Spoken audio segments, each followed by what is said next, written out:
রিজেন্টের শাহেদের passport জব্দ, মন্ত্রণালয়ের নির্দেশে চুক্তি, বলছে স্বাস্থ্য অধিদপ্তর।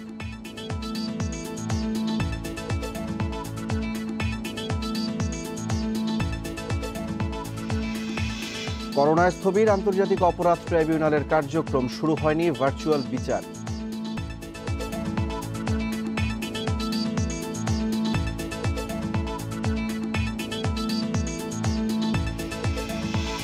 বৃষ্টি অব্যাহত থাকলে নতুন কয়েকটি জেলায় বন্যার শঙ্কা, স্থায়ী হতে পারে 4 সপ্তাহ।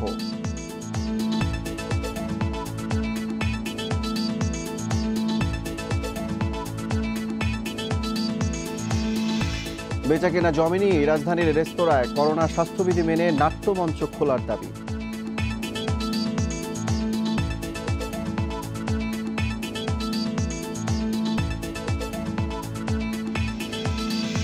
করোনায় হাসপাতালে ভর্তি অমিতাভ বচ্চন, ভারতে মোট আক্রান্ত ছাড়ালো 8.5 লাখ।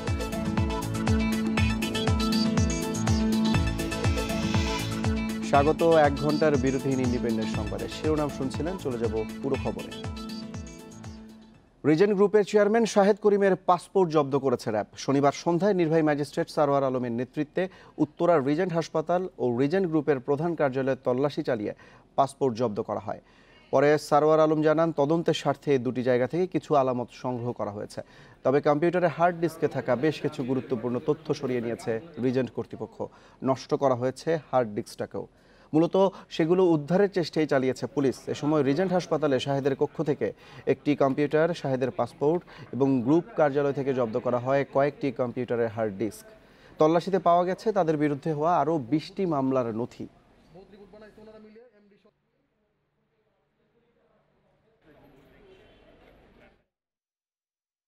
স্বাস্থ্য মন্ত্রণালয়ের ঊর্ধ্বতন কর্মকর্তাদের নির্দেশেই রিজেন্ট হাসপাতালের সঙ্গে সমঝোতা স্মারক সই করে অধিদপ্তরের হাসপাতাল বিভাগ। শনিবার বিকেলে অধিদপ্তরের সহকারী পরিচালক ডাক্তার জাহাঙ্গীর কবিরের সই করা এক বিজ্ঞপ্তিতে এই দাবি করা হয়েছে।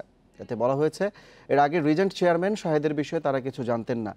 তবে মার্চে যখন কোনো হাসপাতাল করোনা রোগী ভর্তি নিচ্ছিল না, তখন রিজেন্ট হাসপাতাল কোভিড ডেডিকেটেড হিসেবে চুক্তি করার আগ্রহ জানায়। পরিদর্শনে গিয়ে লাইসেন্স নবায়ন পায়নি তারা। তবে চিকিৎসার স্বার্থে লাইসেন্স নবায়নের শর্তে চুক্তি সই হয় 21 মার্চ। 6 জুলাই রিজেন্টে অভিযান চালিয়ে করোনা পরীক্ষার সনদ জালিয়াতির প্রমাণ পায় র্যাব। এতদিন কিছু না জানালেও এর 4 দিন পর আত্মপক্ষ সমর্থন করল স্বাস্থ্য অধিদপ্তর। তবে এ বিষয়ে মন্ত্রণালয়ের কোনো বক্তব্য এখনও পাওয়া যায়নি। অন্যদিকে জেকেজি গ্রুপের বিষয়ে অধিদপ্তর বলছে, তারা দক্ষিণ কোরিয়ার মডেলে বাংলাদেশে কিছু বুথ স্থাপন করার আগ্রহ জানায়। তখন নমুনা সংগ্রহ বাড়াতে তাদের অনুমোদন দেয়া হয়।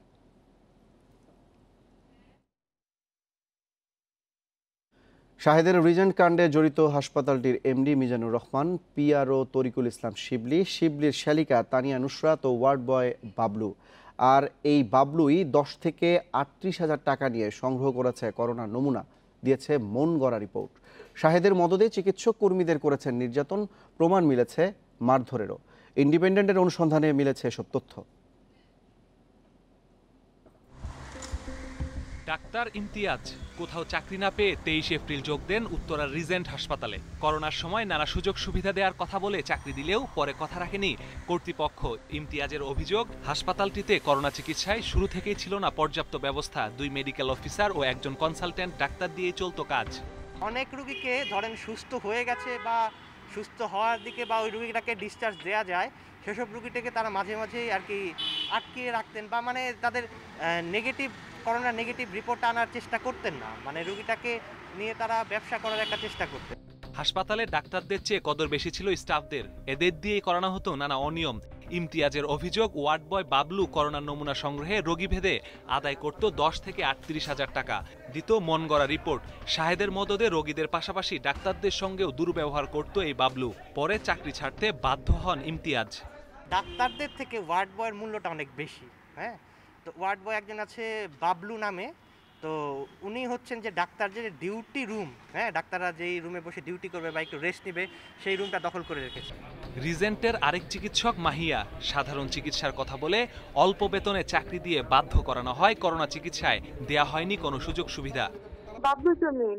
বাবলুর সাথে ওয়ার্ড বয়ের সাথে এমডি হচ্ছে যত কিছু আছে সব মিনার সাথে করে। ওয়ার্ড বয় যে আপনার বাড়ি থেকে যে স্যাম্পল গুলো কালেক্ট করতো তার 30% মনে হয় একে দিত, কিছু টাকা একে ওয়ার্ড বয় দিত আর বাকিগুলো তো সারা রাখতো। রিজেন্টের এই দুই চিকিৎসক জানাচ্ছেন, করোনা পরীক্ষায় জালিয়াতি থেকে শুরু করে শাহেদের প্রায় সব কাজকর্মের পেছনে ছিলেন এমডি মিজানুর রহমান, জনসংযোগ কর্মকর্তা তরিকুল ইসলাম শিবলি, শিবলির শেলিকা তানিয়া নুসরাত ও ওয়ার্ড বয় বাবলু। সাধারণ ওয়ার্ড বয় হলেও বাবলুর উঠা বসা ছিল এমডি ও চেয়ারম্যানের সঙ্গে। শুধু এই দুই চিকিৎসক নন, হাসপাতালের অন্যদের ওপরও খবরদারি করত বাবলু। মারধরও করেছেন অনেককে। রিজেন্ট হাসপাতালে অভিযানের পর থেকেই পলাতক সে। এদিকে র্যাব জানিয়েছে শাহেদকে গ্রেপ্তারের খুব কাছাকাছি পৌঁছে গেছেন গোয়েন্দারা। রিজেন্ট কাণ্ডে শাহেদের পাশাপাশি তার সব সহযোগী আইনের আওতায় চলে আসবে। যে মামলাটি হয়েছে নিয়মিত মামলা হচ্ছে উত্তর পশ্চিম থানায়, ওই মামলাটি তদন্তভার র্যাব গ্রহণ করবে বলে আমরা ইতিমধ্যে আনুষ্ঠানিকভাবে আমরা পুলিশ সদর দপ্তরের মাধ্যমে আমরা স্বরাষ্ট্র মন্ত্রণালয়ে আবেদন করব। এটা আবেদনের পরিপ্রেক্ষিতে আমাদের যখন গোয়েন্দা আমাদের পাশাপাশি তদন্তকারী কর্মকর্তা আমরা নিয়োগ করব, তখন আশা করি আমরা বিস্তারিত জানতে পারব। রিজেন্টের অনিয়মের মামলায় 17 আসামির মধ্যে নেই এমডি মিজানুর রহমান, জনসংযোগ কর্মকর্তা শিবলির শেলিকা তানিয়া নুসরাত ও ওয়ার্ড বয় বাবলুর নাম। Masudur Rahman, independent news, Dhaka. আন্তর্জাতিক অপরাধ ট্রাইব্যুনালের কার্যক্রমে দেখা দিয়েছে স্থবিরতা। করোনা পরিস্থিতিতে সুপ্রিম কোর্ট সহ সব আদালতে ভার্চুয়াল পদ্ধতিতে বিচার চললেও ট্রাইব্যুনালে তা শুরু হয়নি। ট্রাইব্যুনালে ভার্চুয়াল পদ্ধতি চালুর দাবি উঠলেও সামনে আসছে নানা সীমাবদ্ধতা। মুক্তিযুদ্ধের সময় সংঘটিত মানবতাবিরোধী অপরাধের বিচারের জন্য 2010 সালের মার্চে গঠিত হয় আন্তর্জাতিক অপরাধ ট্রাইব্যুনাল। প্রথম দিকে দ্রুতগতিতে বিচার চললেও এখন ট্রাইব্যুনালের কার্যক্রম প্রায় স্থবির। গত 6 মাসে রায় হয়নি কোনো মামলার। সবশেষ 26 জানুয়ারি একটি মামলার যুক্তিতর্ক শেষে রায়ের জন্য অপেক্ষমান রাখা হয়। মার্চ পর্যন্ত ট্রাইব্যুনালের কার্যক্রম চললেও পরে একজন বিচারক অসুস্থ হয়ে ভারতে চিকিৎসাধীন থাকায় দেখা দেয় জটিলতা। আইন অনুযায়ী পূর্ণাঙ্গ বেঞ্চ না হলে অভিযোগ গঠন, সাক্ষ্য গ্রহণ, যুক্তি উপস্থাপন করা যায় না। পরে অচলাবস্থা বাড়ায় করোনা পরিস্থিতি। 2 মাসের সাধারণ ছুটি শেষে সব আদালতে ভার্চুয়ালি বিচার কাজ শুরু হলেও আন্তর্জাতিক অপরাধ ট্রাইব্যুনালে তা হচ্ছে না।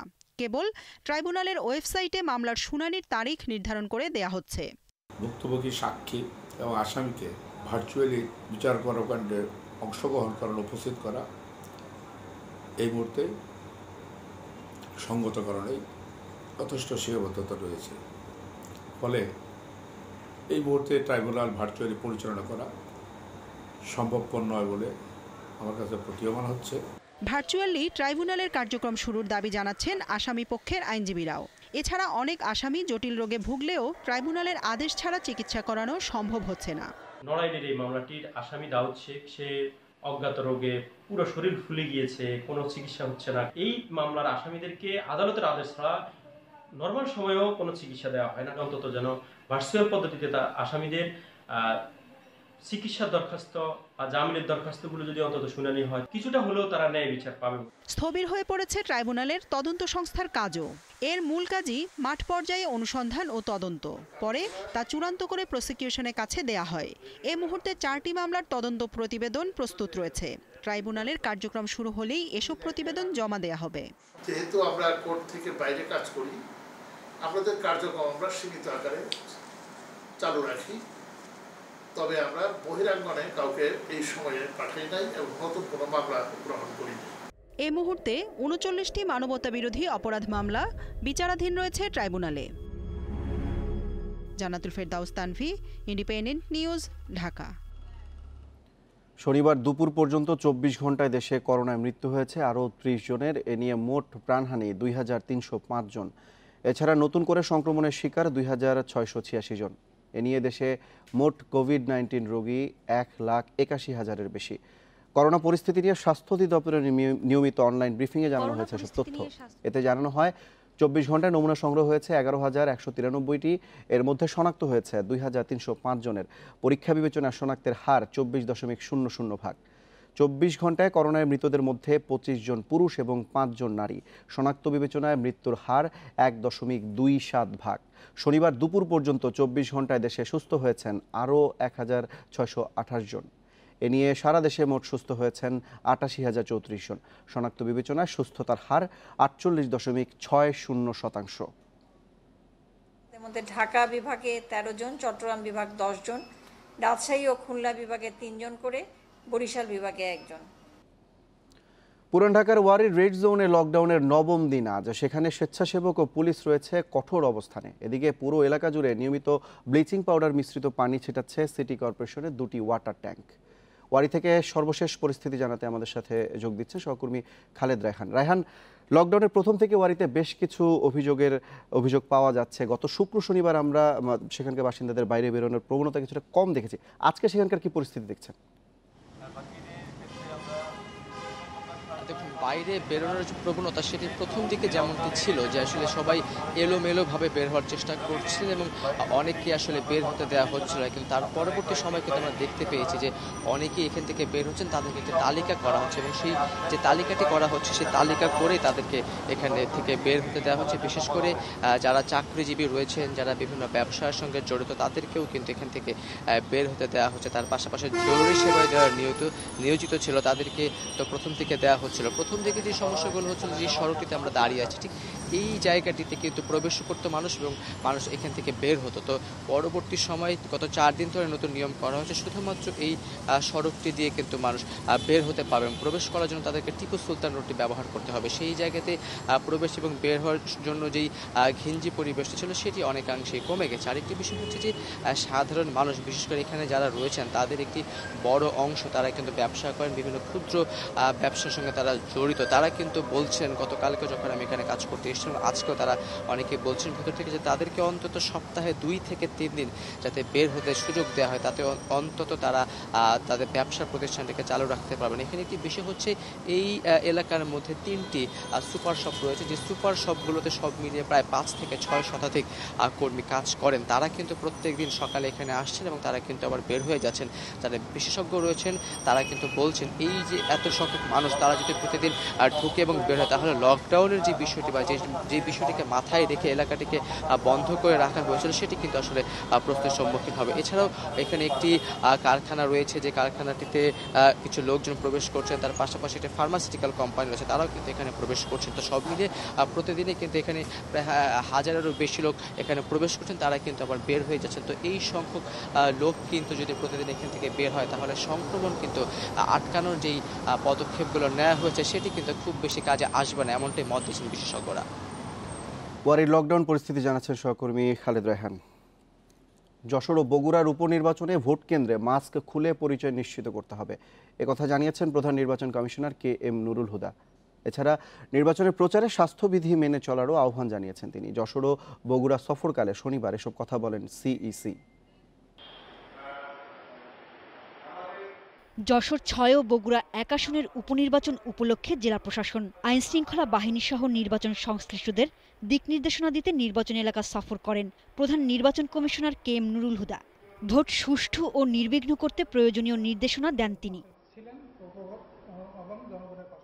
সকালে যশোরের কেশবপুর সফরকালে CEC জানান, কোনো ব্যক্তি বা দলকে সুবিধা দিতে নয়, সাংবিধানিক কারণে করোনা ও বন্যা পরিস্থিতির মধ্যেও উপনির্বাচনের সিদ্ধান্ত।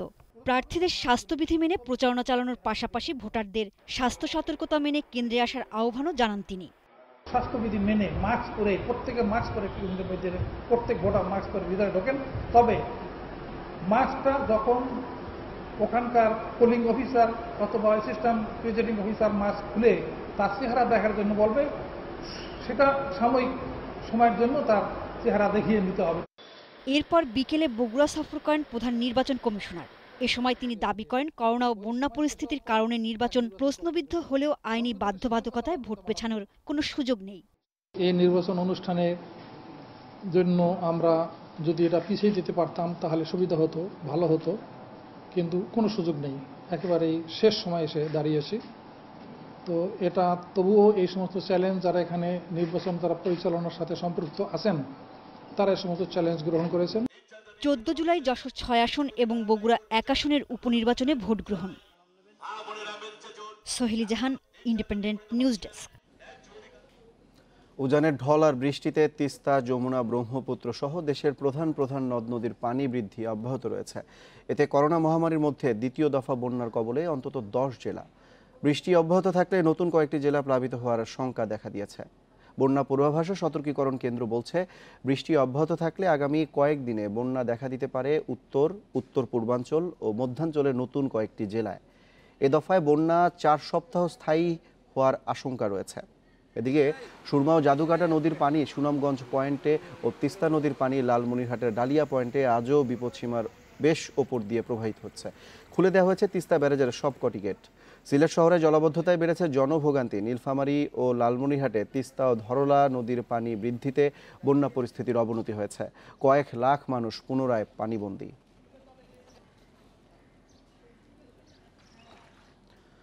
দুই দিনের টানা বৃষ্টি ও পাহাড়ি ঢলে সুনামগঞ্জে বন্যার অবনতি হয়েছে। শহরের পাশাপাশি প্লাবিত হয়েছে জেলার 700-র বেশি গ্রাম। পানিবন্দী অন্তত 6 লাখ মানুষ।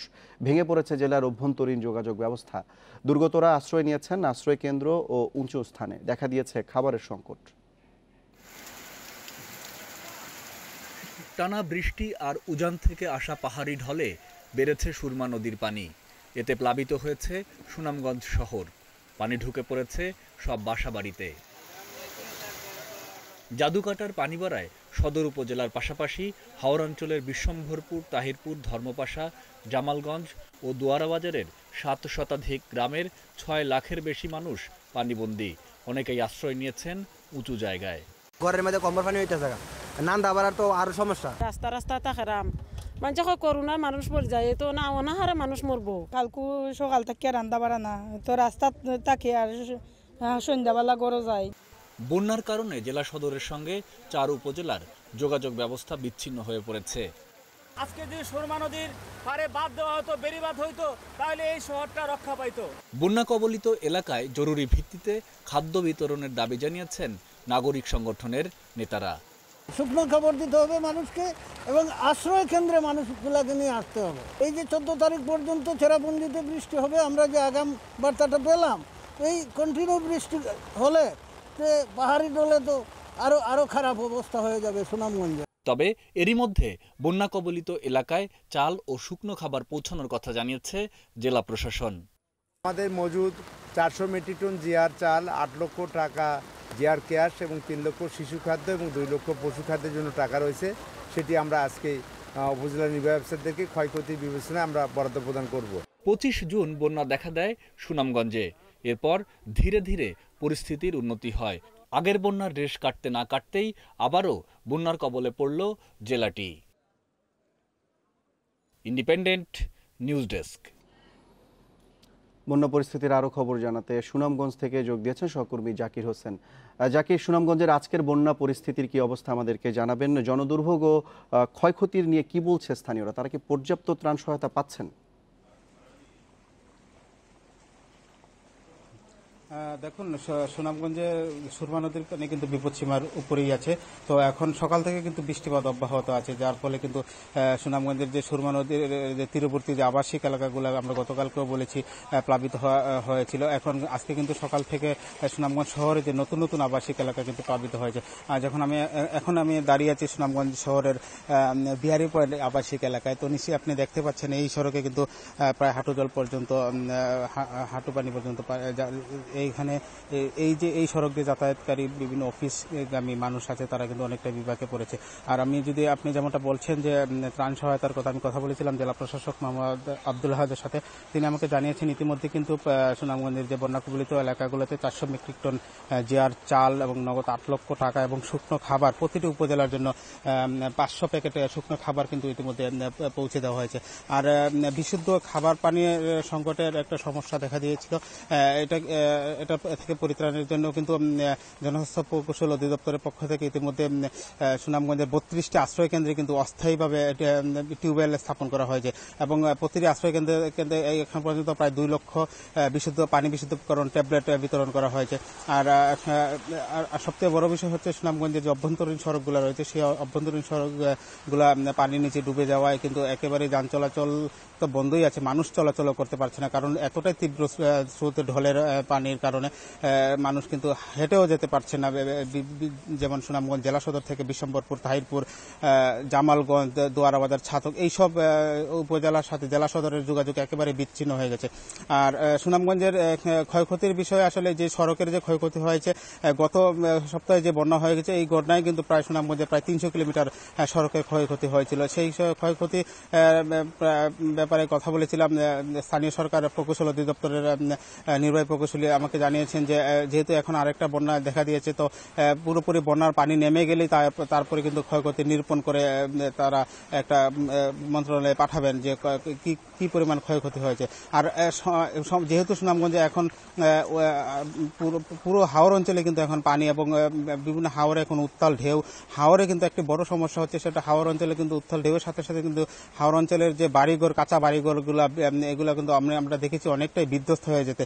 তো গত বন্যায় যে ঢেউয়ের আঘাতে যে বাড়িঘর, কাঁচা বাড়িঘর বিধ্বস্ত হয়েছিল, ইতিমধ্যে কিন্তু জেলা প্রশাসনের পক্ষ থেকে কিন্তু ঢেউটিন দেওয়া হয়েছে আমরা দেখেছি। তো বর্তমানে যে বন্যা পরিস্থিতি দেখা দিয়েছে এবং ঢেউয়ের আঘাতে যেসব বাড়িঘর বিলীন হচ্ছে, সেই সব বাড়িঘরের ব্যাপারে জেলা প্রশাসক মোহাম্মদ আব্দুল হাদা জানিয়েছেন যে বন্যার পানি নেমে গেলেই আমরা যেতে চাই সিলেটের বন্যা পরিস্থিতির খবর জানবো। সেখান থেকে যুক্ত হয়েছেন সহকর্মী মাধব কর্মকার। মাধব, সিলেটের সুরমার পানি কোন কোন এলাকায় বেড়েছে? বলা হচ্ছে যে নতুন করে আবার বন্যা পরিস্থিতি অবনতির দিকে যেতে পারে। সেক্ষেত্রে আসলে স্থানীয়দেরকে নিরাপদ স্থানে সরিয়ে নেওয়ার জন্য প্রশাসনের কোন উদ্যোগ কি দেখতে পাচ্ছেন? দেখুন, সিলেটের আসলে সুরমা নদীর পানি সবগুলো পয়েন্টেই বৃদ্ধি পেয়েছে। সবচেয়ে বেশি বৃদ্ধি পেয়েছে কানাইঘাট সীমান্তে, এবং সিলেট মহানগরীর অবস্থাও কিন্তু খুব একটি ভালো নয়। সিলেট মহানগরীর বেশ কয়েকটি পাড়া মহল্লা এই মুহূর্তে পানিতে নিমজ্জিত। যেহেতু আমি এই মুহূর্তে নৌকাতে অবস্থান করছি, সেহেতু বুঝতেই পারছেন যে এখানে কি পরিমাণ পানি হতে পারে।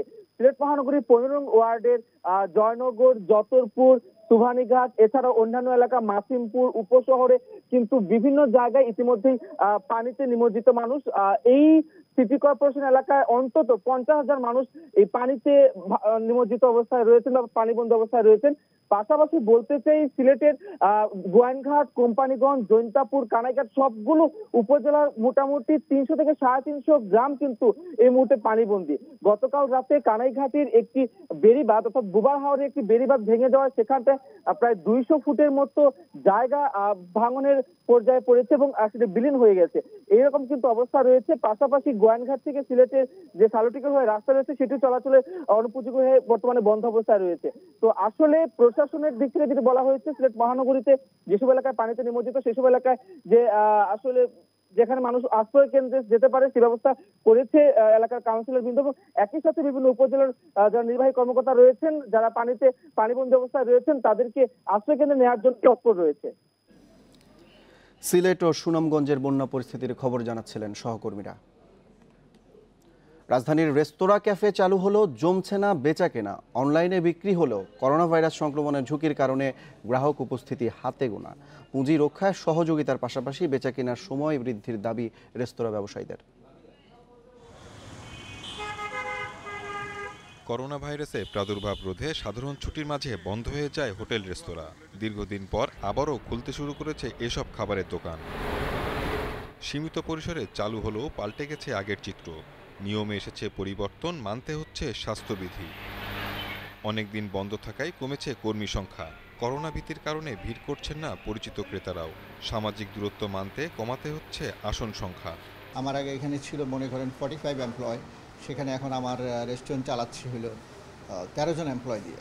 তো বেসিক্যালি আমাকে এই এমপ্লয়ীদেরকে লে অফ করা ছাড়া উপায় ছিল না। পরিচিত গেস্টে তাও ওরা আমাদেরকে অনেক কোশ্চেন করে, আসলে আমরা কতটা স্যানিটেশন বা হাইজিনিক মেনটেন করতেছি সেটা আমাদের জিজ্ঞাসা করে তারপরে আসে আর কি। নজর না দিলে সেক্টরটাকে আর ধরে রাখা যাবে না, কারণ সব রেস্টুরেন্ট বন্ধ হয়ে যাবে এবং সেই সাথে আমাদের কৃষিপণ্য প্লাস যে ফার্মিং যে বিষয়গুলো আছে সেগুলো এফেক্টেড হবে। রেস্তোরাঁ ব্যবসায়ীরা বলছেন এখনও বন্ধ রয়েছে 70 ভাগের বেশি দোকান।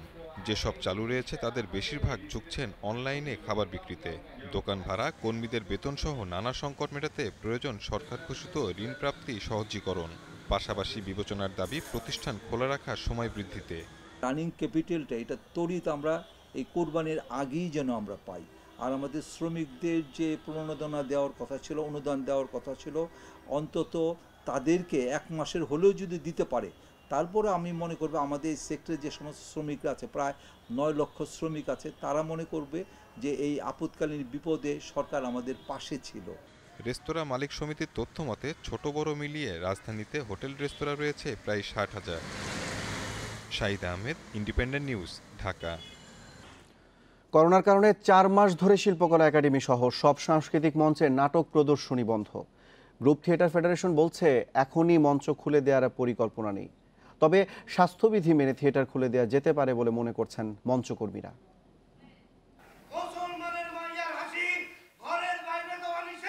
করোনাকালে সাংস্কৃতিক অঙ্গনের সবচেয়ে বেশি দুশ্চিন্তার জায়গা থিয়েটার। কেননা মঞ্চায়ন শিল্পী, কলাকুশলী ও দর্শকের সরাসরি অংশগ্রহণের একটি বিনোদন মাধ্যম। করোনা সংক্রমণ এড়াতে দীর্ঘ 4 মাস বন্ধ মঞ্চ নাটক। পরিস্থিতি স্বাভাবিক হওয়ার অপেক্ষায় শিল্পী, কলাকুশলীরা। তবে দ্রুত করোনার প্রকোপ না কমলে বিশেষ উপায়ে প্রদর্শনীর কথা ভাবছেন নাট্যকর্মীরা। আশা করছি আমরা সংকট উত্তরণের আগেই মঞ্চে ফিরতে পারবো। সেটি বিশেষভাবে বসার ব্যবস্থাপনা, তারপরে যখন তারা ঢুকছেন মঞ্চে সেই সময় ডিসইনফেক্ট করা এবং সিটগুলোকে ডিসইনফেক্ট করে রাখা ইত্যাদির মাধ্যমে হয়তো আমরা দর্শককে ফেরাতে পারবো। বাংলাদেশ গ্রুপ থিয়েটার ফেডারেশন বলছে কোনো জায়গায় এখন করোনার সংক্রমণ ঝুঁকির বাইরে নেই। তারপরও জীবন জীবিকার তাগিদে স্বাস্থ্যবিধি মেনে অন্যান্য ক্ষেত্রের মতো মঞ্চনাটকও ধীরে ধীরে খুলে দিতে হবে। প্যান্ডেমিক যদি যখন একটু কমে যাবে তখন বাংলাদেশ গ্রুপ থিয়েটার ফেডারেশন থেকে আমরা 7 দিন ব্যাপী একটি মঞ্চ নাট্য উৎসব করব, যেখানে শুধুমাত্র যারা কোভিড-19 এর যোদ্ধা তাদেরকে নিয়ে আমরা একটি নাট্যোৎসব করব। বিশ্ব স্বাস্থ্য সংস্থা বলেই দিয়েছে করোনাকে সঙ্গে নিয়েই চলতে হবে। তাই করোনাকে সঙ্গে নিয়ে থিয়েটার চর্চাও চালিয়ে যেতে হবে। কিভাবে সম্ভব সেটাই এখন ভাবনার বিষয়। Rezwan Siddiqui, independent news, Dhaka. শুরু হলো ডিজিটাল পশুর হাট। কোরবানির গরু কিনে এর উদ্বোধন করলেন 3 মন্ত্রী, প্রতিমন্ত্রী। এখান থেকে পশু কিনতে কোনো হাসিল লাগবে না বলে জানিয়েছেন উত্তর ঢাকার মেয়র আতিকুল ইসলাম। এদিকে করোনা সংক্রমণ এড়াতে এবার মূল শহরের বাইরে বসছে 6টি হাট। এরই মধ্যে শুরু হয়েছে ইজারা দেওয়ার প্রস্তুতি। করোনা সংক্রমণ এড়াতে ঢাকা, নারায়ণগঞ্জ, গাজীপুর ও চট্টগ্রাম শহরে কোরবানির পশুর হাট না বসানোর সুপারিশ করে জাতীয় কারিগরি পরামর্শক কমিটি। সে আলোকেই এবার হাট বসবে মূল শহরের বাইরে। ডুমনি, কাওলা, সাইদনগর, বসিলা, ময়নারটেক ও উত্তরা 17 নম্বর সেক্টরে নতুন করে হাট ইজারা দিচ্ছে উত্তর সিটি। এছাড়া ঢাকা উত্তর সিটি কর্পোরেশনের উদ্যোগে শুরু হলো digitalhat.net। এর অধীনে থাকছে দারাজ, আজকের ডিল, সাদেক এগ্রোর মতো প্রতিষ্ঠানের অনলাইন প্ল্যাটফর্ম। আর এখান থেকে কোরবানির পশু কিনলে লাগবে না কোনো হাসিল। আপনারা অনলাইনের মধ্যে গরু কিনবেন, আমরা সকল ধরনের হাসিল মওকুফ করা হচ্ছে সেই অনলাইন ডিজিটাল হাটের মাধ্যমে যারা আপনারা গরুগুলো কিনবেন। আমরা অনুরোধ করব, আমাদের ঢাকার ভিতরে আপনারা জানেন যে গতবার আমরা 9টি জায়গাতে গরুর হাট আমরা দিয়েছিলাম। গতবার দেওয়া হয়েছিল তেজগাঁতে কোনো হাট বসবে না। গতবার দেওয়া ছিল উত্তরা 10, 11, 12 নম্বরে, ওখানেও কোনো হাট বসবে না। এই হাটের উদ্বোধন করে কোরবানির পশু কিনেছেন সরকারের 3 মন্ত্রী। বাণিজ্য মন্ত্রীর পশুর দাম 1 লাখ, স্থানীয় সরকার মন্ত্রীর 1,28,000 আর তথ্য ও যোগাযোগ প্রযুক্তি প্রতিমন্ত্রীর কোরবানির পশুর দাম 80,000 টাকা। গরুর হাটের এবারের এই ব্যবস্থাপনার মাধ্যম দিয়ে আমরা নতুন মাত্রা যোগ হবে। ভবিষ্যতে যদি কোভিড প্যান্ডামিকের এইরকম প্রাদুর্ভাব নাও থাকে, তারপরও আমার মনে হয় আমরা যে কষ্ট করে মাঠে যাই, বাজারে যাই গরু কেনার জন্য, হাটে মাঠে, কিন্তু এটা আর করতে হবে না। ডিজিটাল মার্কেটিং এর যেটা ব্যবস্থা করেছে, সামনে কোরবানি, এখন ধর্মীয় বিধান মতে কোরবানি দিতে হবে, সেই বিবেচনায় এটা অত্যন্ত জরুরি। কিন্তু পাশাপাশি স্বাস্থ্য সুরক্ষাও দরকার। প্রয়োজনের তাগিদেই এবারের ব্যবহার আরো বেশি বৃদ্ধি পাবে, কিন্তু অদূর ভবিষ্যতে আমরা দেখতে পাবো যে আস্তে আস্তে কিন্তু ফিজিক্যাল হয়তো হাটই কমে যাবে, ডিজিটাল হাটের কেনাবেচাই কিন্তু অনেকাংশে বেড়ে যাবে। শুধু গরু কেনা নয়, চাইলে কোরবানি করিয়ে বাসায় বসেই মাংস পাওয়ার সুবিধাও পাওয়া যাবে এই অনলাইন হাটে। সেক্ষেত্রে পশুর মূল দামের সঙ্গে দিতে হবে 23% চার্জ, আর ঢাকায় হোম ডেলিভারির খরচ 1,500 টাকা। Adilur Rahman, independent news, Dhaka. লক্ষ্মীপুর 2 আসনের সংসদ সদস্য শহীদ ইসলাম পাপুলের কাছ থেকে ঘুষ নেয়ার অভিযোগে গ্রেপ্তার হয়েছেন কুয়েতের স্বরাষ্ট্র মন্ত্রণালয়ের assistant under secretary general Sheikh Mazin Al Jarrah. এ খবর নিশ্চিত করেছে কুয়েতের প্রভাবশালী দৈনিক আল কাবাস। বৃহস্পতিবার এই জেনারেলের বিরুদ্ধে গ্রেপ্তারি পরোয়ানা জারি হয়। এদিকে 21 দিনের রিমান্ড শেষে কুয়েতের কারাগারে পাঠানো হয়েছে এমপি পাপুলকে। 19 জুলাই তার পরবর্তী শুনানি অনুষ্ঠিত হবে। গত 6 জুন কুয়েতের মুশরিফ এলাকা থেকে গ্রেপ্তার হন পাপুল। তার বিরুদ্ধে মানব ও অর্থ পাচারের অভিযোগ এনেছে কুয়েতের প্রসিকিউশন।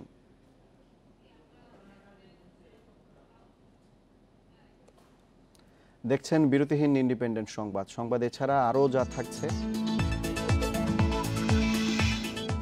লক্ষ্মীপুরের চরাঞ্চলে ঝড় বন্যার ঝুঁকিতে 3 লাখ মানুষ, হতে পারে প্রাণহানি ও ক্ষয়ক্ষতি।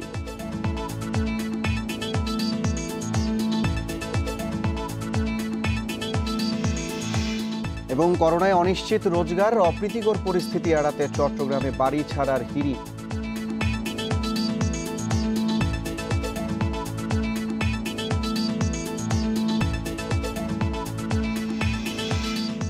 সাধারণ ছুটি শেষে একে একে খুলেছে অফিস, আদালত, শপিং মল, কিন্তু এখনও খোলেনি রাজধানীর চিড়িয়াখানা, বোটানিক্যাল গার্ডেনের মতো বিনোদন কেন্দ্রগুলো।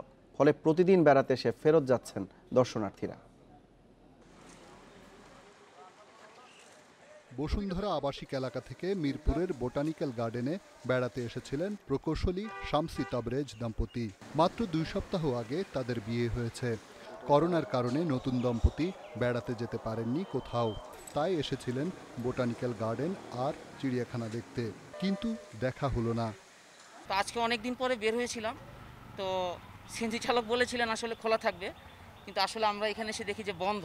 এখানে আসলে ঘুরলে ভালো লাগতো, অনেকদিন পরে বের হয়েছি বাসা থেকে, কিন্তু কিছু করার নেই, এটা এখনো খুলে নাই। শুধু তাবরেজ দম্পতি নয়, প্রতিদিন রাজধানী ও বাইরের বিভিন্ন এলাকা থেকে বেড়াতে আসছেন দর্শনার্থীরা, কিন্তু না দেখেই ফিরতে হচ্ছে সবাইকে। পার্কে আসছিলাম, একটু পার্কে ঘুরতে ঘুরতে, এখন তো আসছে দেখলাম বন্ধ, আর করার কি, চলে যেতে কিন্তু আপনার শাটডাউন যার জন্য আর ভিতরে ইন করা গেল না।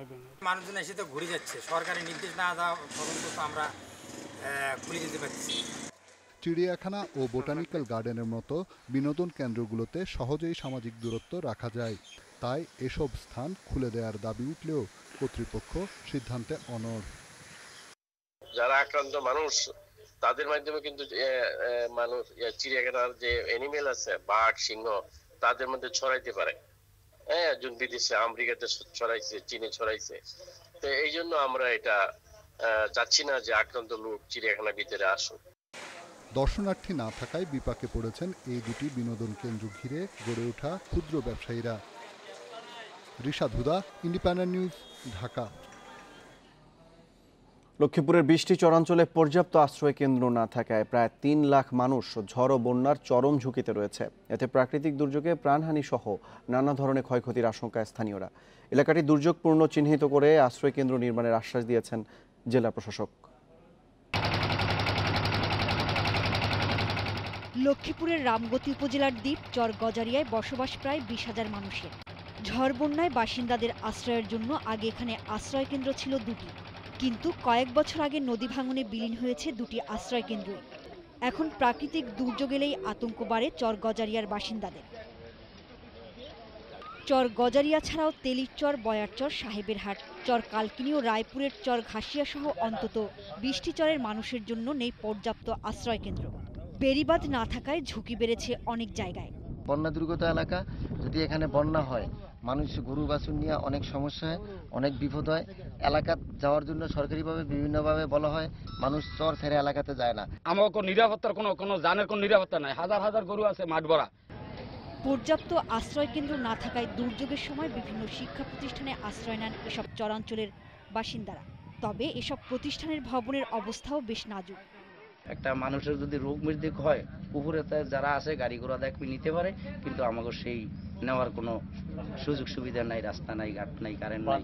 এই এলাকাতে মাত্র একটা আশ্রয় প্রকল্প হচ্ছে, এইখানে যদি আরো 2টা আশ্রয় প্রকল্প হয় তাইলে এই জনগণগুলো নিরাপদ জায়গা থাকতে পারে। এসব এলাকায় আশ্রয় কেন্দ্র নির্মাণের উদ্যোগের কথা জানিয়েছেন জেলা প্রশাসক। ওই এলাকার লোকজন কিছুটা হলেও ঝুঁকিতে আছে, এই ঝুঁকি নিরসনের জন্য আমরা আশাবাদী হয়তো এই বর্ষা মৌসুমের পরে যে নতুন আমাদের যে অর্থ বছর চলতেছে আর কি, চলতি অর্থ বছরে কোনোভাবে কোনো বরাদ্দ এনে সাইক্লোন সেন্টার করা যায় কিনা এই বিষয়ে আমরা কার্যকরী ব্যবস্থা নেওয়ার চেষ্টা করব। লক্ষ্মীপুর জেলায় আশ্রয় কেন্দ্র আছে মোট 104টি। Independent news desk. করোনা পরিস্থিতিতে অনিশ্চিত হয়ে পড়েছে আয় রোজগার। সময় মতো বাড়ি ভাড়া দিতে না পারায় অপ্রীতিকর পরিস্থিতির মুখোমুখি হতে হচ্ছে অনেককে। তাই ভাড়া বাড়ি ছাড়ার হিড়িক পড়েছে চট্টগ্রাম নগরীতে। আবাসিক এলাকাগুলোতে ঝুলছে বাড়ি ভাড়ার পোস্টার, সাইনবোর্ড। চট্টগ্রামের ডাবল মুরিং থানা এলাকার ঝর্ণাপাড়ার এই ভবনে থাকতেন বেসরকারি বিশ্ববিদ্যালয়ের কয়েকজন শিক্ষার্থী। করোনা পরিস্থিতিতে ভাড়া দিতে না পারায় তাদের ওপর চাপ দিতে থাকেন বাড়ির মালিক। পরে কিছু টাকা দিয়ে মালপত্র ছাড়িয়ে নিতে বাধ্য হন শিক্ষার্থীরা। একজন লোককে জিম্বো করে উনি আমার থেকে 20,000 টাকা দিয়ে আমার রুমে উনি তালা মেরে দিয়েছিল, তালা খুলে দিছে, যেন আমি জিনিসপত্র বের করে নিয়ে আসতে পারছি। করোনা পরিস্থিতিতে টান পড়েছে মানুষের আয় রোজগারে। তাই অনেক ভাড়াটিয়ার কাছেই এখন বাড়ি ভাড়া পাহাড় সমচাপ। বাধ্য হয়ে বাড়ি ছাড়ছেন কেউ কেউ। আবাসিক এলাকাগুলোতে বাড়ি ভাড়ার সাইনবোর্ড, পোস্টারের ছড়াছড়ি। এখানে থাকতে হলে বাড়ি ভাড়া দিতে হবে, না তাহলে আপনারা অন্যদিকে দেখেন। বাসার ফ্রিজ ছিল, ফ্রিজ বিক্রি করে এখন বাসা ভাড়া দিয়ে ফ্যামিলি বাসা দিয়ে আমি একজনের লগে সাবমেট হিসাবে আছি। ব্যতিক্রম থাকলেও করোনা দুঃসময়ে অস্বাভাবিক পর্যায়ে পৌঁছেছে বাড়িওয়ালা ভাড়াটিয়া সম্পর্ক। ও ভাড়া থাকতেছে বিধায় আমি টাকাগুলো পাইতেছি, সেক্ষেত্রে 2-1 মাস 3 মাস এটা স্যাক্রিফাইস করা যায়। বর্তমান পরিস্থিতির প্রেক্ষাপটে বাড়ি ভাড়া সংক্রান্ত আইন সংশোধনের বিষয়ে জোর দিচ্ছেন কনজিউমার অ্যাসোসিয়েশন অব বাংলাদেশ, ক্যাম। এই আইনে কোনো বাড়িওয়ালা যদি কোনো একটা অন্যায় করে তার বিরুদ্ধে কোনো ধরনের ব্যবস্থা গ্রহণের কোনো সুযোগ নেই। আইনটা সংশোধনের জন্য আমরা চেষ্টা করছি অনেক দিন ধরে, কিন্তু আসলে এটা করা যাচ্ছে না। ক্যাবের পরিসংখ্যান অনুযায়ী চট্টগ্রামে বসবাস অন্তত 70 লাখ লোকের, যাদের মধ্যে 40 থেকে 45% ভাড়াটিয়া। Independent news desk. মাগুরায় সুপেয় পানি সরবরাহের লক্ষ্যে সরকারি প্রকল্পের কাজ থেমে গেছে মাঝপথে। প্রায় 2,20 লাখ টাকা ব্যয়ে পুকুর খননের পর বন্ধ হয়ে গেছে কাজ।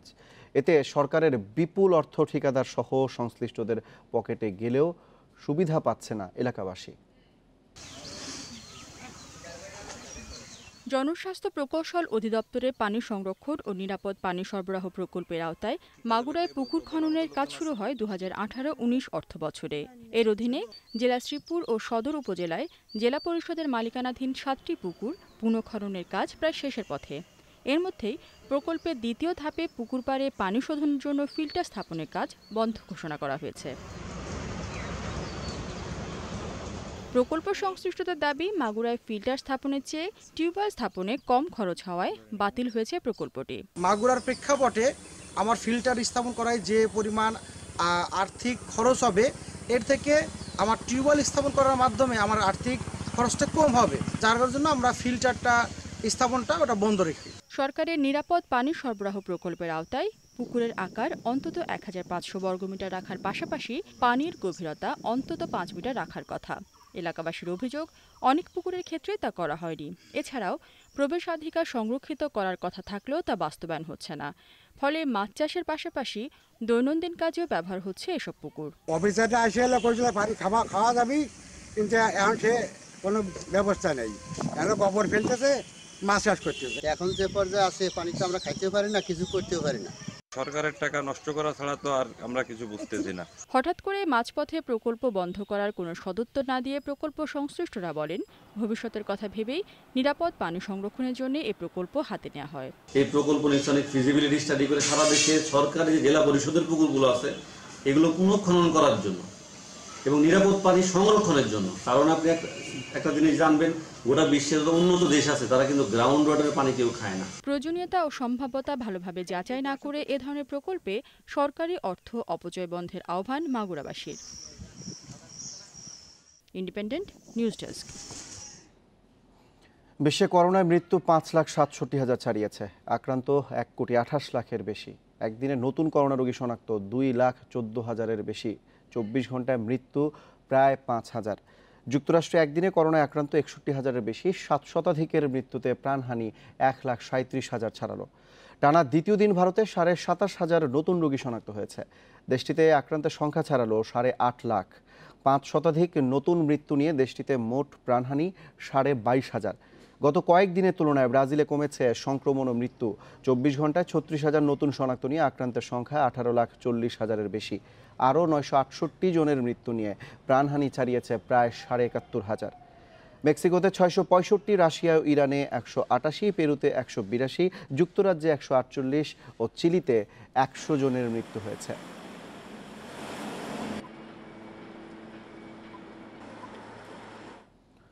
করোনা আক্রান্ত হলেন বলিউড সুপারস্টার অমিতাভ বচ্চন। শনিবার এক টুইট বার্তায় নিজের অসুস্থতার কথা জানান 77 বছর বয়সী এই তারকা। জানান তার পরিবারের অন্য সদস্যদেরও করোনা পরীক্ষা হয়েছে। পাশাপাশি গত 10 দিন তার সংস্পর্শে যারা এসেছেন তাদের সবাইকে করোনা পরীক্ষা করানোর আহ্বানও জানিয়েছেন এই বলি তারকা।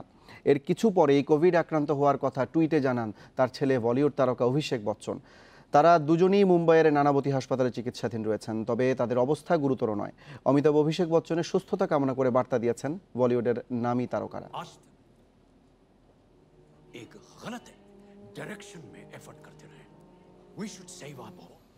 অক্টোবরেই আসতে পারে করোনার ভ্যাকসিন। অক্সফোর্ডের টিকার চূড়ান্ত ফল আসছে অগাস্টে। তাতে সাফল্য এলে 2 মাসের মাথায় এর প্রয়োগ হবে উচ্চ ঝুঁকিতে থাকা ব্যক্তির ওপর। জার্মান প্রতিষ্ঠান বায়োএনটেকের চূড়ান্ত ধাপের পরীক্ষাও শুরু হচ্ছে কয়েকদিনের মধ্যেই। এছাড়া বিশ্বের 200-র বেশি প্রতিষ্ঠানের মধ্যে 18টি এখন চূড়ান্ত পরীক্ষার পর্যায়ে। অক্সফোর্ডের করোনা ভ্যাকসিনের চূড়ান্ত ফল আসছে আগস্টে। ইকোনমিস্ট বলছে এই পরীক্ষায় সাফল্য পাওয়া মাত্রই জরুরি ব্যবহারের জন্য এর অনুমোদন দেবেন নিয়ন্ত্রকেরা। এর অর্থ অক্টোবরের মধ্যে টিকা পাচ্ছে উচ্চ ঝুঁকিতে থাকারা। অক্সফোর্ডের ভ্যাকসিন সারা বিশ্বে দ্রুত ও বড় পরিসরে সরবরাহের জন্য সাপ্লাই চেইন তৈরি করছে ব্রিটিশ ফার্মাসিউটিক্যাল কোম্পানি অ্যাস্ট্রাজেনেকা। তারা জানিয়েছে চূড়ান্ত অনুমোদনে প্রয়োজনীয় পরীক্ষার পর 2021-এর শুরুতেই বিশ্বজুড়ে পাওয়া যেতে পারে প্রতীক্ষিত টিকা। এরই মধ্যে 200 কোটি ডোজের চাহিদা পেয়েছে অ্যাস্ট্রাজেনেকা। এর দামও খুব বেশি হচ্ছে না। প্রতিষ্ঠানটির প্রধান নির্বাহী প্যাসকেল সারিউটের মন্তব্য, প্রতি ডোজ ভ্যাকসিনের দাম বড়জোর 1 কাপ কফির দামের সমান হতে পারে। এই টিকা করোনা থেকে দূরে রাখবে অন্তত 1 বছর। এদিকে ভ্যাকসিনের দৌড়ে আরেক ধাপ এগিয়েছে জার্মান জৈব প্রযুক্তি প্রতিষ্ঠান বায়োএনটেক। যুক্তরাষ্ট্রের ফাইজারের সহায়তায় টিকাটি এবছরই বড় পরিসরে সরবরাহের প্রস্তুতি নিচ্ছে তারা। কদিনের মধ্যে শুরু হচ্ছে তাদের চূড়ান্ত ধাপের পরীক্ষা। চূড়ান্ত পরীক্ষার শেষ ধাপের জন্য প্রস্তুতি নিচ্ছে চীনের প্রতিষ্ঠান ক্যানসিনিউ। সারওয়ার জামান, ইন্ডিপেন্ডেন্ট নিউজ। আয়োজক দেশ অস্ট্রেলিয়ার গণমাধ্যম জানাচ্ছে যে কোনো সময় টি-20 বিশ্বকাপ স্থগিতের খবর আসবে। ক্রিকেট অস্ট্রেলিয়ার সঙ্গে শেষবারের আলাপও সেরে নিয়েছে আইসিসি। এদিকে ড্রাফটের পর ক্যারিবিয়ান প্রিমিয়ার লিগের ফিক্সচারও হয়ে গেছে। আর উইন্ডিজের বিপক্ষে ইংল্যান্ডের টেস্ট দল থেকে বাদ পড়ে খেপেছেন pacer Stuart Broad. Asia cup স্থগিতের ধাক্কা এখনো দগদগে। এবার অংশগ্রহণকারী দেশ ও বিশ্বজুড়ে কোটি সমর্থকের অপেক্ষা টি-20 বিশ্বকাপের সিদ্ধান্ত জানার। স্থগিত হয়ে যাবে বিশ্বকাপ সেটা একরকম নিশ্চিতই। আয়োজক অস্ট্রেলিয়া অনেকবার জানিয়েছে সঠিক সময়ে আসর আয়োজন অসম্ভব। আইসিসি মেগা ইভেন্ট বলেই স্থগিতের ঘোষণা দিতে সময় নিচ্ছে। জুনে 2 বার ও জুলাইয়ে 1 বার প্রধান নির্বাহীদের আলোচনায় সিদ্ধান্ত আসেনি। শুক্রবার ক্রিকেট অস্ট্রেলিয়ার সাথে শেষবারের মতো কথা সেরেছে আইসিসি। যে কোনো সময় আসবে টি-20 বিশ্বকাপ স্থগিতের ঘোষণা। অস্ট্রেলিয়ার শীর্ষ সংবাদ মাধ্যম টেলিগ্রাফ ও সিডনি মর্নিং হেরাল্ড বিশ্বকাপ হচ্ছে না বলে খবর ছেপেছে। এশিয়া কাপ ও বিশ্বকাপ নিয়ে দুঃসংবাদের সময় ক্রিকেট ঠিকই ফিরছে মাঠে। চলছে England West Indies test. Caribbean premier league CPL এর ড্রাফটের পর দিনক্ষণও চূড়ান্ত হয়েছে। 1 মাস 2 দিনের আসরটি শুরু হবে 18 আগস্ট, ফাইনাল হবে 20 সেপ্টেম্বর। করোনা সতর্কতায় সবগুলো ম্যাচ হবে ত্রিনিদাদ ও টোবাগো ভেন্যুতে। বিদেশি ক্রিকেটাররা 2 সপ্তাহ আগে পৌঁছাবেন। থাকতে হবে কোয়ারেন্টিনে, মানা হবে সামাজিক দূরত্ব, খেলা হবে ফাঁকা গ্যালারিতে। ইংল্যান্ডে ক্রিকেট ফেরার স্বস্তি থাকলেও স্কোয়াড থেকে বাদ পড়ার পর ব্রডের ক্ষোভ আক্ষেপের প্রতিক্রিয়ায় অস্বস্তিতে ইসিবি। সবশেষ সাউথ আফ্রিকা সফরে সর্বোচ্চ উইকেট শিকার করেছিলেন। হঠাৎ করেই বাদ পড়ায় বিষয়টি মেনে নিতে পারছেন না। ব্রডের রাগকে সমর্থন জানিয়ে অ্যান্ডারসন বলছেন, ওর প্যাশন ও কমিটমেন্টের প্রমাণ পাওয়া যায় এমন প্রতিক্রিয়াতে। The night before the game, Stokesy told me just আমাকে স্টোকস ডেকে যে ব্যাখ্যা দিয়েছে বাদ দেওয়ার যুক্তি আমার পছন্দ হয়নি। মানতে কষ্ট হচ্ছে আমি দলে নেই। এটা সত্যি কষ্টের, আক্ষেপের। he's involved in picking the 13. Just shows what strength we've got in our body. ওর এমন প্রতিক্রিয়া স্বাভাবিক। ও দীর্ঘদিন ধরে সেরা পারফর্মার। ব্রডের কথাতেই স্পষ্ট যে ও ইংল্যান্ডকে আরো দিতে চায়, সেরা হয়ে থাকতে চায়। Because it shows that he's passionate. দলের সেরা পেসারকে না খেলানোর খেসারত দিতে হয়েছে ইংল্যান্ডকে। বাউন্সি উইকেটেও প্রথম ইনিংসে ক্যারিবিয়ানরা লিড নিয়েছে 114 রানের। Mazharul Islam, independent news. মাঠে ক্রিকেট না থাকায় অবসাদ পেয়ে বসতে পারে ক্রিকেটারদের মনে। সেজন্য মনোবিদ আলী খানের সাথে সিনিয়র ক্রিকেটার, অনূর্ধ্ব 19 ও নারী ক্রিকেটারদের ভার্চুয়াল ক্লাসের ব্যবস্থা করেছে বিসিবি। এদিকে অগাস্টের দ্বিতীয় সপ্তাহ থেকে এইচপি দলের কার্যক্রম শুরু করতে চায় বোর্ড। মাঠে ফিরতে ক্রিকেটারদের মতো তৎপর বিসিবিও, কিন্তু করোনার প্রকোপ সুযোগ দিচ্ছে কই। প্ল্যান এ থেকে সরে এবার প্ল্যান বিতে মন দিয়েছে ক্রিকেট বোর্ড। পরিস্থিতির উন্নতি হলে আগস্টের দ্বিতীয় সপ্তাহে হোম অফ ক্রিকেটে দেখা যাবে ক্রিকেটারদের। তার আগে ক্রিকেটারদের মনস্তাত্ত্বিক বিষয়ে গুরুত্ব পাচ্ছে বিসিবির পরিকল্পনায়। আরেকবার মনোবিদ আলী খানের শরণাপন্ন হয়েছে বিসিবি। প্লেয়ারদেরকে নিয়ে আলাপ আলোচনা করছি। আন্ডার 19-এর প্লেয়ারদের, মহিলা ক্রিকেটাররা আছেন এবং যারা সিনিয়র ক্রিকেটার আছেন, ওরা যদি আপনার সাইকিস্টের সাথে যদি কথা বলতে চায়, আমরা এর আগেও একজন বাঙালি সাইকিস্ট আছেন, ওনার আলী খান, তো ওনার সাথে আমরা আলাপ করছি যে ওর সাথে জুমের মধ্যে ওরা যদি ক্লাস করতে চায় বা পরামর্শ করতে চায় ওরা করবে। জাতীয় দলের মতো এইচপি দলের কার্যক্রমও থমকে আছে, তবে দল গঠনের কাজে ভাটা পড়েনি। 26 জনের স্কোয়াড চূড়ান্ত। ঢাকা প্রিমিয়ার লিগ মাঠে গড়ালে সেখান থেকে সেরা পারফর্মারের সুযোগ থাকবে এইচপিতে। অগস্টের সেকেন্ড উইকে যদি খেলোয়াড়রা কন্ডিশনিং ক্যাম্পে নামতে পারে, 3 সপ্তাহ কন্ডিশনিং ক্যাম্পের পরে ইনশাল্লাহ আশা করি যে আমাদের ঘরোয়া ক্রিকেটে যেটা বন্ধ হয়ে গিয়েছে প্রিমিয়ার ডিভিশন ক্রিকেট, এটা দিয়ে আমরা শুরু করতে পারি। এশিয়া কাপের পর স্থগিতের শঙ্কায় টি-20 বিশ্বকাপ। এবছর আর আন্তর্জাতিক ম্যাচ খেলার সুযোগ নেই টাইগারদের, তাই ঘরোয়া ক্রিকেটটাই অগ্রাধিকার পাচ্ছে বিসিবির নীতি নির্ধারকদের কাছে। Saiful Majumdar, independent news. অবশেষে ইউএফএ প্রো লাইসেন্স অর্জন করেছেন জাতীয় ফুটবল দলের হেড কোচ জেমি ডে। এর ফলে জাতীয় দলের কোচ হিসেবে ফিফার বেঁধে দেয়া শর্ত পূরণ করেছেন জেমি। নতুন স্বীকৃতিতে দারুণ উচ্ছ্বসিত ব্রিটিশ এই কোচ। এদিকে কোচের এই অর্জনে দেশের ফুটবল উপকৃত হবে বলে বিশ্বাস বাফুফের। বছর দুয়েক আগে জাতীয় দলের কোচদের ক্ষেত্রে নতুন মানদণ্ড ঘোষণা করে ফিফা। কোচদের প্রো লাইসেন্স বাধ্যতামূলকের শর্ত জুড়ে দেয়া হয়। ইউএফার প্রো লাইসেন্স পেতে 2019 থেকে ব্যস্ত ছিলেন বাংলাদেশের হেড কোচ জেমি ডে। জাতীয় দলের কার্যক্রমের ফাঁকে ফাঁকে ইংল্যান্ডে লাইসেন্স কোর্সের সময় দিতেন। 2 বছরের পরিশ্রম শেষে সুখবর পেলেন জেমি। স্বীকৃতি পেয়েছেন ইউএফা প্রো লাইসেন্সের। সুখবরটা টুইটারে জানিয়েছেন British mastermind. Yeah, I'm delighted to have passed the UEFA Pro license. It's been a challenging 2 years, one which I really enjoyed and met some really great people on the course and got some really good knowledge from it to hopefully use with the Bangladesh national team. ফিফার নতুন নিয়মে 2021 সাল থেকে pro licence ছাড়া জাতীয় দলের coach হওয়ার সুযোগ নেই। তবে তার বেশ আগেই জেমি প্রো লাইসেন্স অর্জন করায় খুশি বাফুফে। তার প্রো লাইসেন্স অর্জন করাটা অফকোর্স উই বিলিভ, এটা তার জন্য যেমন ম্যাটার অফ প্রেস্টিজ এবং জয়, এটা আমাদের জন্য খুব আনন্দের একটা ব্যাপার। এবং আশা করি যে জেমি প্রো লাইসেন্স অর্জনের মাধ্যমে তার সে যে জিনিসগুলো অর্জন করেছে, জেনেছে, এই টোটাল জিনিসটা বাংলাদেশ জাতীয় ফুটবল দলের ভালোর জন্য, জাতীয় ফুটবল দলের ভালো ফলাফল অর্জনের জন্য সে তার এই বিষয়গুলোকে কাজে লাগাবে এবং আলটিমেটলি আমাদের বাংলাদেশের ফুটবল লাভবান হবে। কোচিং ক্যারিয়ারে নতুন স্বীকৃতি নিয়ে আগস্টের মাঝামাঝি ঢাকায় আসার কথা জেমির। তবে ক্যাম্প শুরুর দিনক্ষণের সাথে মিলিয়ে সপ্তাহখানেক আগেও জেমি আসতে পারে জানিয়েছে Bafufe. Abidur Rahman, independent news. La Liga জমিয়ে রাখলো বার্সেলোনা। আর্তুরো ভিদালের একমাত্র গোলে ভায়াদোলিদকে হারিয়েছে কাতালানরা। এই জয়ে রিয়াল মাদ্রিদের সাথে বার্সার পয়েন্ট ব্যবধান এখন 1। 36 ম্যাচে 79 পয়েন্ট নিয়ে টেবিলের 2-এ বার্সেলোনা। 1 ম্যাচ কম খেলে 80 পয়েন্ট নিয়ে শীর্ষে রিয়াল। এদিকে সেরিয়াতে রোনালদোর জোড়া গোলে হার এড়িয়েছে ইউভেন্টাস। ঘরের মাঠে আটলান্টার বিপক্ষে 2-2 গোলে ড্র করেছে তুরিনের ওল্ড লেডি। পর্তুগিজ তারকার দুটি গোলই এসেছে পেনাল্টি থেকে। ইপিএলে গোল বন্যা অব্যাহত রেখেছে ম্যানচেস্টার সিটি। রাহিম স্টার্লিং এর হ্যাটট্রিকে ব্রাইটনকে 5-0 গোলে হারিয়েছে সিটিজেনরা। সিটির অন্য 2 গোল আসে জেসুস ও সিলভার পা থেকে।